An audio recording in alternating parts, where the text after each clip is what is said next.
Good morning ছাত্ররা।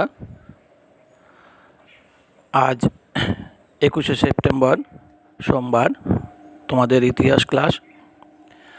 আমরা পড়ছি ঔপনিবেশিক শাসনের প্রতিক্রিয়া, সহযোগিতা ও বিদ্রোহ। এই অধ্যায়ে আমরা রামমোহন রায় এবং বিদ্যাসাগর নিয়ে গত ক্লাসে আলোচনা করেছি। আজকে আমরা বাংলায় শিক্ষা সংস্কার, ডিরোজি ও নব্যবঙ্গ দিয়ে আলোচনা শুরু করব। সমাজ সংস্কার আন্দোলনে ডিরোজিওর কী ভূমিকা ছিল? ইয়ং বেঙ্গল আন্দোলনের প্রাণপুরুষ ছিলেন Anglo Indian Henry Louis Vivian Derozio. এই মনীষীর জন্ম হয়েছিল 1809 সালে এবং তিনি মারা যান 1831 সালে। মাত্র অল্প বয়সেই তিনি তার প্রতিভার সাক্ষ্য রেখে গেছেন। মাত্র 17 বছর বয়সে তিনি হিন্দু কলেজে শিক্ষক হিসাবে যোগ দিয়েছিলেন। তিনি ছিলেন যুক্তিবাদী, মুক্তমনা এবং তিনি অতি সহজেই ছাত্র সমাজের কাছে সমাদৃত হয়েছিলেন। এই হেনরি লুই ভিভিয়ান ডিরোজিও ছিলেন কলকাতার হিন্দু কলেজের শিক্ষক। তিনি তার ছাত্রদের মধ্যে স্বাধীন চিন্তাভাবনার বিকাশ ঘটাতে সাহায্য করেছিলেন। তার ছাত্রদের বলা হতো নব্যবঙ্গ বা ইয়ং বেঙ্গল গোষ্ঠী। এই গোষ্ঠী তৎকালীন সমাজের বিভিন্ন কুসংস্কার এবং বিভিন্ন রীতিনীতির বিরুদ্ধে আন্দোলন করেছিলেন। এই গোষ্ঠীর জাতপাত, বাল্যবিবাহ, বহুবিবাহ এই সকল প্রথার বিরুদ্ধে সোচ্চার হয়েছিলেন। এই ইয়ং বেঙ্গল গোষ্ঠীর উল্লেখযোগ্য সদস্য ছিলেন প্যারীচাঁদ মিত্র, রাধানাথ শিকদার, রামতনু লাহিড়ী, দক্ষিণারঞ্জন মুখোপাধ্যায়, কৃষ্ণমোহন বন্দ্যোপাধ্যায়, রসিককৃষ্ণ মল্লিক প্রমুখ। ডিরোজিও ভারতীয় সমাজ ও ধর্মের কুসংস্কারগুলি দূর করার জন্য সচেষ্ট হয়েছিলেন। স্বাধীন চিন্তা ও যুক্তিবাদের প্রসার ঘটানোর জন্য ডিরোজিও প্রতিষ্ঠা করেছিলেন একাডেমিক অ্যাসোসিয়েশন। ঈশ্বরের অস্তিত্ব, পৌত্তলিকতা, পুরোহিততন্ত্র, সামাজিক কুসংস্কার ইত্যাদি বিষয়ে এই অ্যাসোসিয়েশন আলোচনা ও বিতর্ক চলত। ডিরোজিয়ানদের প্রচারে ও ব্যবহারে তখনকার রক্ষণশীল হিন্দু সমাজে প্রবল আলোড়ন সৃষ্টি হয়েছিল। একসময় ডিরোজিওকে হিন্দু কলেজ থেকে বহিষ্কারও করা হয়েছিল। ইয়ং বেঙ্গল সদস্যদের উগ্র কালাপাহাড়ি মনোভাবের ফলে সমাজ থেকে তাদের বিচ্ছিন্ন করে দেওয়া হয়েছিল। তবে 19 শতকের 4 দশক থেকেই আন্দোলন ধীরে ধীরে নিষ্প্রভ হয়ে পড়ে। এর কারণ ডিরোজিওর মৃত্যুর পর এই নব্যবঙ্গ গোষ্ঠীর আন্দোলন ধীরে ধীরে নেতৃত্বের অভাবে স্তিমিত হয়ে যায়। সমাজের বৃহত্তর অংশকে প্রভাবিত করার মতো কর্মসূচি নব্যবঙ্গ গোষ্ঠীর ছিল না। আর এই নব্যবঙ্গ গোষ্ঠীর আন্দোলন ছিল মূলত শহর কেন্দ্রিক। এছাড়াও নব্যবঙ্গ গোষ্ঠী হিন্দু ধর্মের কুসংস্কারের বিরোধিতা করতে গিয়ে হিন্দুদের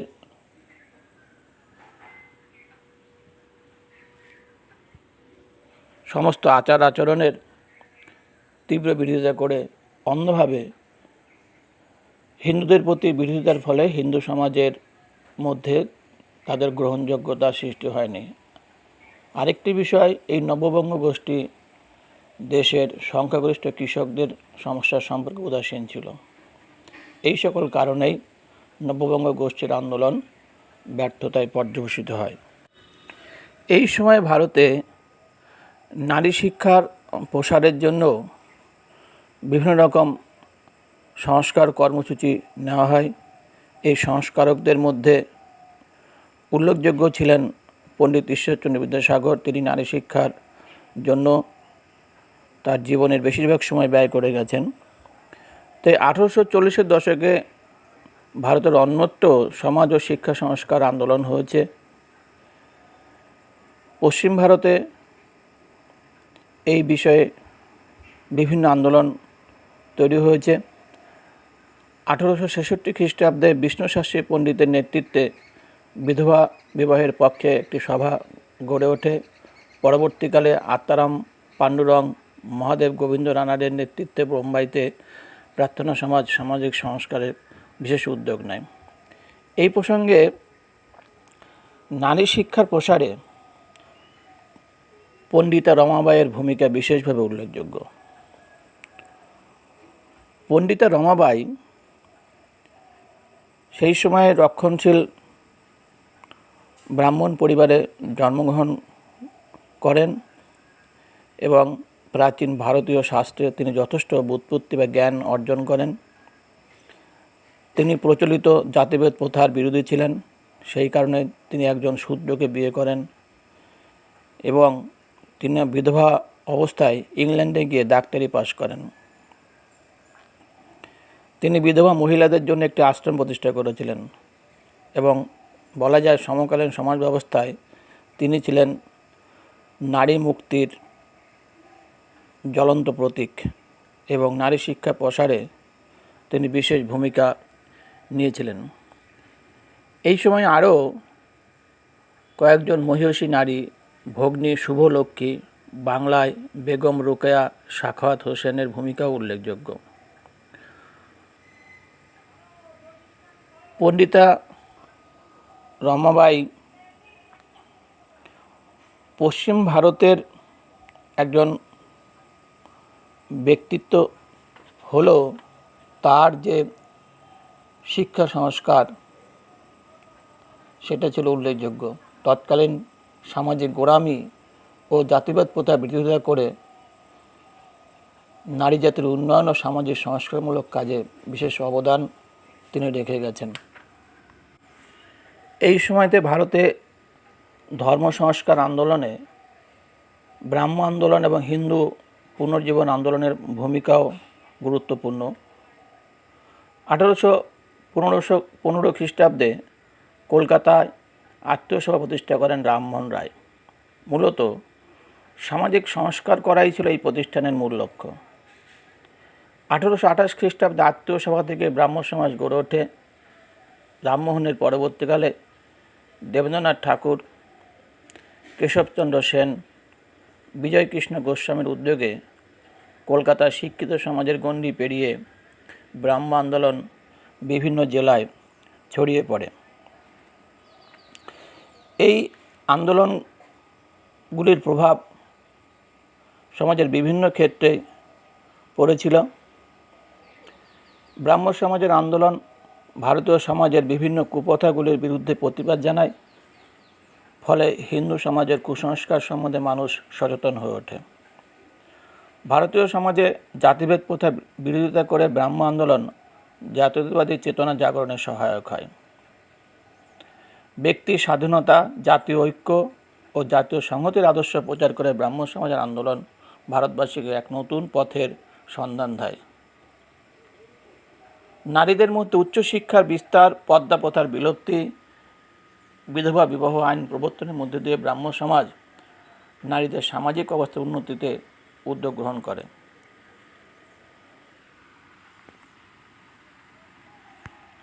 রাজা রামমোহন রায়ের পরে এই ব্রাহ্ম আন্দোলন পরিচালনা করেন দেবেন্দ্রনাথ ঠাকুর এবং কেশবচন্দ্র সেন। এই আন্দোলনের মূল বক্তব্য ছিল ভারতীয় সমাজের মধ্যে বিভিন্ন ধরনের কুসংস্কার এর বিরোধিতা করা, যেমন সতীদাহ, বাল্যবিবাহ, বহুবিবাহ, কৌলিন্য প্রথা, সাগরের সন্তান বিসর্জন ইত্যাদির বিরুদ্ধে আন্দোলন করা। ব্রাহ্ম সমাজ যে সংস্কারগণ নারীদের উন্নয়নের জন্য প্রচার করেছিলেন। ব্রাহ্ম সমাজের আন্দোলন মূলত শিক্ষিত মধ্যবিত্ত ও বিত্তবানদের মধ্যে সীমাবদ্ধ ছিল। ব্রাহ্ম আন্দোলন ছিল হিন্দু ধর্মশাস্ত্র নির্ভর আন্দোলন। এই সময়ে বাংলাদেশের পাশ্চাত্য শিক্ষা প্রবর্তনের ফলে যে সমাজ সংস্কার আন্দোলন বা ধর্ম সংস্কার আন্দোলন সেটাও শুরু হয়। এই প্রতিক্রিয়ায় গড়ে ওঠে হিন্দু পুনরুজ্জীবনবাদী আন্দোলন। হিন্দু ধর্মের মর্যাদা রক্ষা, শিক্ষা বিস্তার, দেশপ্রেম, জাতীয়তাবাদের প্রসার ছিল এই সমস্ত আন্দোলনের প্রধান উদ্দেশ্য। 19 শতকে পাশ্চাত্য শিক্ষায় শিক্ষিত কিছু হিন্দু যেমন হিন্দু সমাজকে নিজ ধর্মের মর্যাদা রক্ষার চেষ্টা করেন, হিন্দু ধর্মের ঐতিহ্য ও গৌরব প্রচারের তারা উদ্যোগ গ্রহণ করেন। হিন্দু পুনরুজ্জীবনবাদী আন্দোলনের সূচনা হয় বাংলাদেশে। রাজনারায়ণ বসু, নবগোপাল মিত্র ছিলেন দুজন বিশিষ্ট নেতা। রাজনারায়ণ বসু জাতীয় গৌরব সম্পাদনী সভা, নবগোপাল মিত্র জাতীয় মেলা প্রতিষ্ঠা করেন। পরে জাতীয় মেলা হিন্দু মেলা নামে পরিচিত হয়। এই হিন্দু পুনরুজ্জীবনবাদী আন্দোলনে শ্রী শ্রী রামকৃষ্ণ এবং স্বামী বিবেকানন্দ ভূমিকা বিশেষভাবেই উল্লেখযোগ্য। শ্রী শ্রী রামকৃষ্ণ পরমহংসদেব দক্ষিণেশ্বরের মন্দিরে দেবী ভবতারিণীর পূজারী ছিলেন। তখন তার নাম ছিল গদাধর চট্টোপাধ্যায়। তবে তিনি শ্রী শ্রী রামকৃষ্ণ পরমহংসদেব নামে জগৎ বিখ্যাত হয়ে আছেন এবং থাকবেন। তিনি ছিলেন 19বিংশ শতকে আধুনিক ভারতের ধর্মীয় সাংস্কৃতিক আন্দোলনের যুগপুরুষ। তার জীবন দর্শনের মূল কথাই ছিল যত মত তত পথ। শ্রী শ্রী রামকৃষ্ণ তিনি বলতেন, বৈষ্ণব, শাক্ত, ইসলাম, খ্রিস্টীয় সমস্ত পথে ঈশ্বর লাভ করা যায়। অর্থাৎ যত মত তত পথ, শুধুমাত্র আন্তরিকতা অবলম্বন করলে ঈশ্বর লাভ সম্ভব। তিনি শিব জ্ঞানে জীব সেবার আদর্শকে তুলে ধরেছিলেন। জীব জগতের কল্যাণ সাধনই ছিল তার মানব সেবার মূল কথা। তিনি ইসলাম, খ্রিস্টান, হিন্দু সমস্ত ধর্মের সিদ্ধি লাভ করেন। তাই তিনি সমস্ত ধর্মের মানুষকেই ঈশ্বর দর্শনের জন্য ধর্মের সহজ পথ দেখিয়ে দিতে পেরেছিলেন। নারী ছিল তার কাছে জগৎ মাতার প্রতিমূর্তি, প্রতিমা, অর্থাৎ প্রত্যেক মা তার কাছে ছিল মা। নারীর দুর্দশা মোচন ও সমাজে নারীর নেতৃত্বকে তিনি স্বীকৃতি জানিয়েছিলেন। তিনি শুধুমাত্র একজন ধর্মীয় শিক্ষক ছিলেন না, তিনি ছিলেন একজন লোকশিক্ষক। তারই কথাকে কাজে পরিণত করেন তারই সুযোগ্য শিষ্য স্বামী বিবেকানন্দ।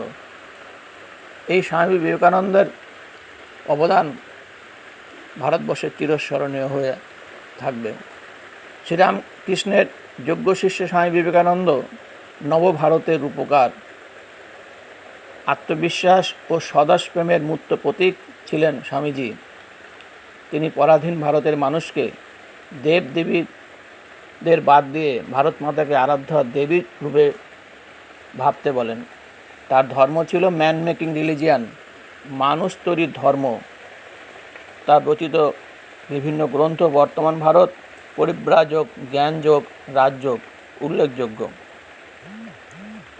1893 খ্রিস্টাব্দে আমেরিকার শিকাগো শহরে অনুষ্ঠিত বিশ্ব ধর্ম সম্মেলনে যোগদান করে তিনি সহনশীলতা, ভ্রাতৃত্বের আদর্শ প্রচার করেন।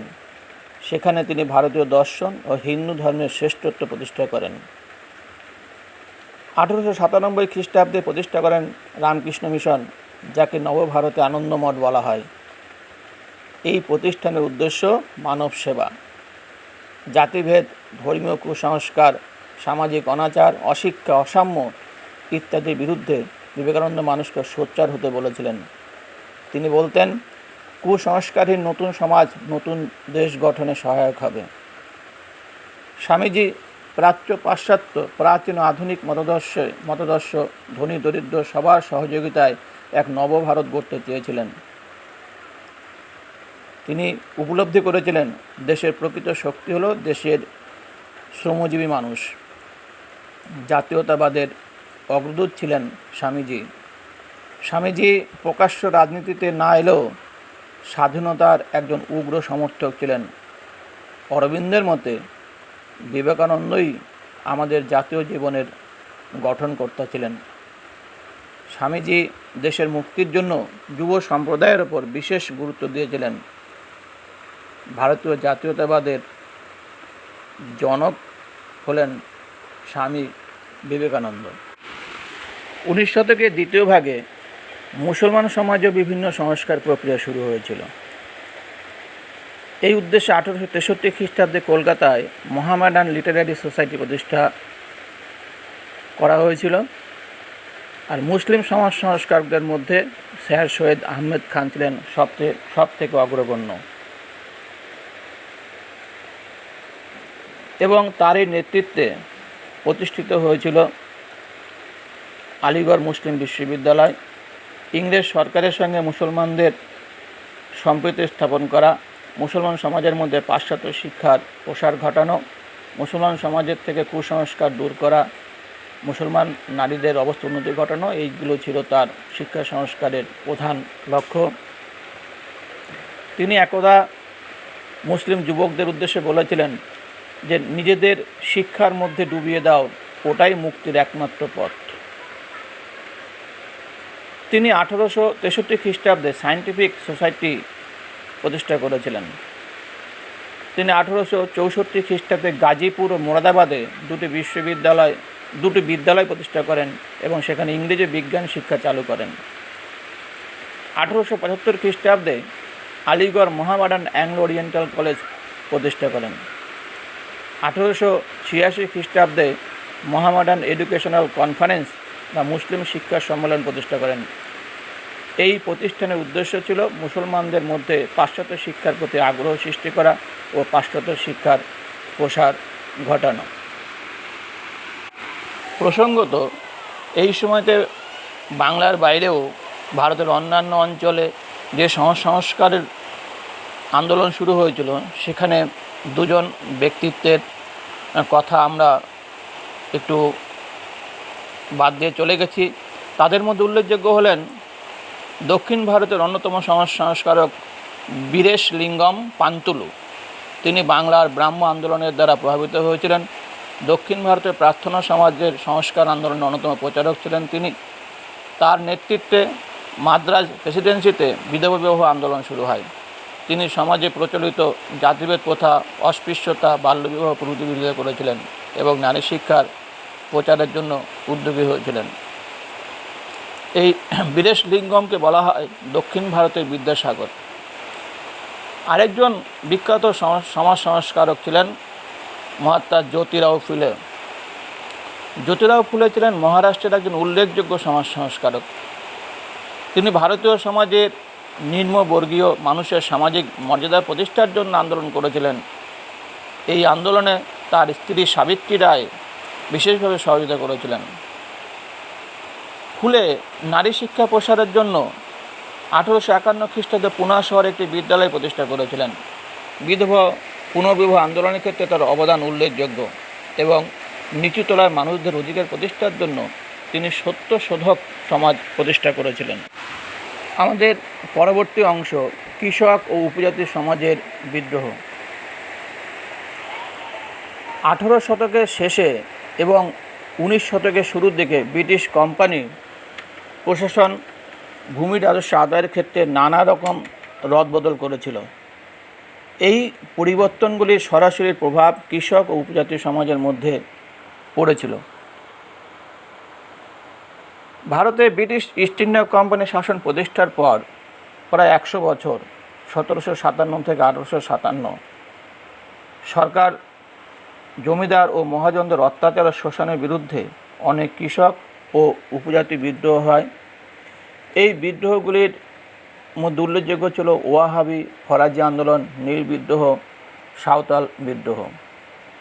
এই বিদ্রোহগুলির কারণ ছিল অত্যধিক রাজস্ব আদায়, সরকারি কর্মচারী ও পুলিশের অত্যাচার, জমিদার ও মহাজনদের শোষণ, বাণিজ্যিক ফসল উৎপাদনে বাধ্যবাধকতা এবং দেশীয় শিল্পের অবক্ষয়। এই প্রসঙ্গে সাঁওতাল বিদ্রোহ ছিল উল্লেখযোগ্য। সাঁওতালরা ছিল সরল প্রকৃতির, কঠোর পরিশ্রমী, কৃষিজীবী আদিবাসী সম্প্রদায়। তারা বাংলার মুর্শিদাবাদ, বিহারের ভাগলপুর অঞ্চলের মাঝামাঝি দামিনী কোহ অঞ্চলে বসবাস করত। 1855 খ্রিস্টাব্দে ব্রিটিশ সরকার জমিদার ও মহাজনদের বিরুদ্ধে সাঁওতালরা যে সংগ্রাম করেছিল, ইতিহাসে তা সাঁওতাল বিদ্রোহ নামে পরিচিত। নানা কারণে এই সাঁওতাল বিদ্রোহ সংগঠিত হয়েছিল। এই বিদ্রোহের নেতৃত্ব দিয়েছিল সিধু এবং কানু। ঐতিহাসিক রমেশচন্দ্র মজুমদার লিখেছেন যে যদি 1857 মহাবিদ্রোহকে স্বাধীনতা সংগ্রাম বলে মনে করা হয়, তবে সাঁওতাল বিদ্রোহকে স্বাধীনতা সংগ্রামের মর্যাদা দেওয়া উচিত। এই সাঁওতাল বিদ্রোহের পাশাপাশি আরেকটি বিদ্রোহ উল্লেখযোগ্য, সেটি হলো নীল বিদ্রোহ। ইংল্যান্ডের বস্ত্রশিল্পে বিপ্লব হলে রঞ্জক দ্রব্য হিসেবে নীলের চাহিদা বেড়ে যায়। 1833 খ্রিস্টাব্দে সনদ আইনের সুবিধায় কোম্পানির উদ্যোগে বাংলার উর্বর মাটিতে নীল চাষ শুরু হয়, আর নীল চাষকে কেন্দ্র করেই নীল চাষিদের মধ্যে ক্ষোভ শুরু হয়। এর কারণ ছিল দাদন প্রথা। নীলকর সাহেবরা নীল চাষের জন্য যে এলাকা বা রায়তি চাষ বেশি পছন্দ করত। এই পদ্ধতিতে রায়ত বা চাষের জমিতে চাষির পরিশ্রমে নীল চাষ করা হতো। এই জন্য চাষিকে অগ্রিম টাকা বা দাদান দেওয়া হতো। এর পরিমাণ ছিল বিঘা প্রতি 2 টাকা। আবার উৎপন্ন নীল কম দামে বিক্রি করতে চাষিকে বাধ্য করা হতো। কোনো চাষি নীল চাষ করতে রাজি না হলে নীলকররা তার উপর অত্যাচার করত, যেমন দৈহিক নির্যাতন, গরু বা বলদ কেড়ে নেওয়া, ঘর বাড়ি ভাঙচুর করা, আগুন লাগিয়ে দেওয়া, ছেলে মেয়েদের আটকে রাখা ইত্যাদি। এর পিছনে 1859 খ্রিস্টাব্দে বারাসাতের ম্যাজিস্ট্রেট অ্যাশলি ইডেন তার যে সিদ্ধান্ত এবং পুলিশ কর্মীদের নির্দেশ, যেটা রায়তদের পক্ষে মেনে নেওয়া সম্ভব হয়নি। যাই হোক, আমাদের বাংলার, বিশেষ করে আমরা যে অঞ্চলে থাকি, নদিয়ার, এই নদিয়ায় দিগম্বর বিশ্বাস এবং বিষ্ণুচরণ বিশ্বাসের নেতৃত্বে নীল চাষিরা বিদ্রোহ করে। আর এই নীল গর্তের অত্যাচারের কাহিনী আমরা পাই দীনবন্ধু মিত্রের লেখা নাটক নীল দর্পণ। এই নীল দর্পণে নীলকর সাহিত্যের অত্যাচারের কাহিনী বর্ণিত হয়েছে। আর নীল বিদ্রোহের সঙ্গে হিন্দু প্যাট্রিয়ট পত্রিকার একটা সম্পর্ক ছিল।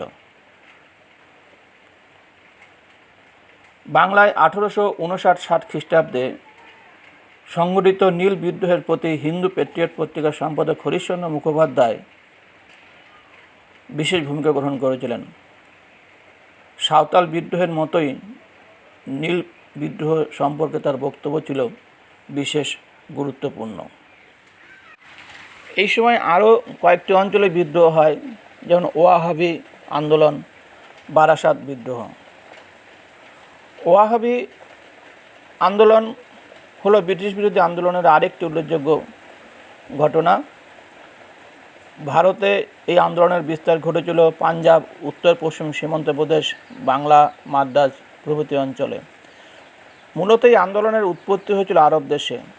আব্দুল ওয়াহাব ছিলেন এই আন্দোলনের প্রবর্তক, আর তার নাম অনুসারেই এই আন্দোলন ওয়াহাবি আন্দোলন নামে পরিচিত। আর ওয়াহাবি শব্দের অর্থ হলো নবজাগরণ।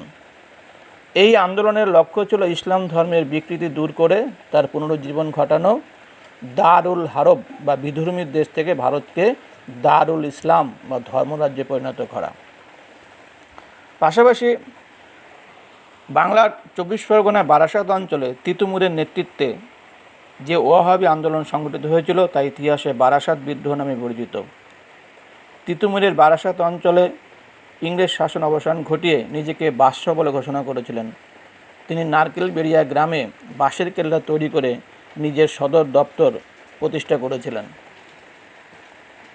বাংলার মহাজন ও জমিদাররা দরিদ্র কৃষকদের উপরে বিভিন্ন অত্যাচার করত। এই অত্যাচারিত কৃষকরা তিতুমিরের বারাসাত বিদ্রোহে সামিল হয়েছিল। ওয়াহাবি আন্দোলনের প্রধান লক্ষ্য ছিল দারুল হারব, ভারতকে দারুল ইসলামে বা ধর্মরাজ্যে পরিণত করা। পাশাপাশি আরেকটি আন্দোলন ফরাজি আন্দোলন। এই ফরাজি আন্দোলনের আগে আমরা জেনে নিই, ফরাজি একটি আরবি শব্দ। এর অর্থ হলো ইসলাম নির্দিষ্ট বাধ্যতামূলক কর্তব্য সম্পাদন করা। ফরাজি আন্দোলনের প্রাণপুরুষ ছিলেন হাজী শরীয়তুল্লাহ, যিনি ঘোষণা করেন ইসলাম ধর্মের অভ্যন্তরে ইসলাম বিরোধী নানা কুসংস্কার ও দুর্নীতির অনুপ্রবেশ ঘটেছে, এগুলোকে দূর করতে হবে। বাংলার কৃষক আন্দোলনের ইতিহাসে যে সকল বিদ্রোহ গুরুত্বপূর্ণ স্থান দখল করে আছে তাদের মধ্যে অন্যতম হলো ফরাজি আন্দোলন। আরেকটি আন্দোলন যেটি উপজাতীয় কৃষক বিদ্রোহ নামে পরিচিত, সেটা হলো মুন্ডা উলগুলান।